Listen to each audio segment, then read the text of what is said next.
Gaman að sjá ykkur! Vissir þú að styrktafélagið heitir núna Glow? Já, sjúkraþjálfun sagði mér það. Finnst ykkur Glow flott nafn? Já. Mér finnst það mjög flott nafn. Mér finnst það bara geggjað. Ég elska! Mér líst ótrúlega vel á það. Það hefur svo mikið svona, það er svo mikið bjart innihald. Ég bara fagna því að það sé verið að breyta nafni og nafni sem að mæti okkur betur í menningunni í dag. Er það flottara en gamla nafni? Já. Já, miklu flottara en gamla. Sem er kannski bara barnsins tíma. Geggjað að hafa eitthvað svona, bara svona stutt og hnitt með það sem bara rammar allt inn. Hvað hugsað þú þegar þú heyrir nafnið Glow?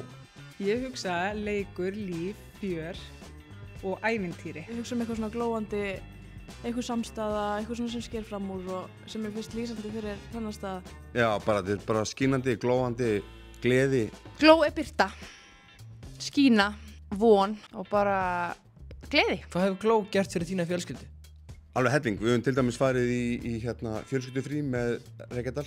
Ótrúlega skemmtilegt. Glow hefur gert svo mikið, vá. Þetta verður opnað á svo fullt af möguleikum fyrir barnið mitt meðal annars. Veitir barninu mínu öruggt og þroskandi umhverfi til þess að vaxa og dafna.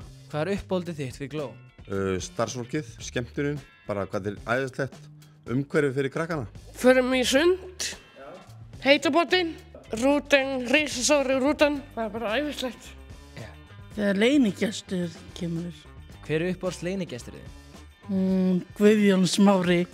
Kvöldvökurnar sem eru svolítið skemmtilegar. Ég ætla spennt í hvert einasta skipti. Örugglega bara mennskan og bara þessi mannlegi kærleikur og bara líf, gleði og hamingja gegnum streymandi gegnum allt og alla vinnu, öll samskipti, alltaf svo góð.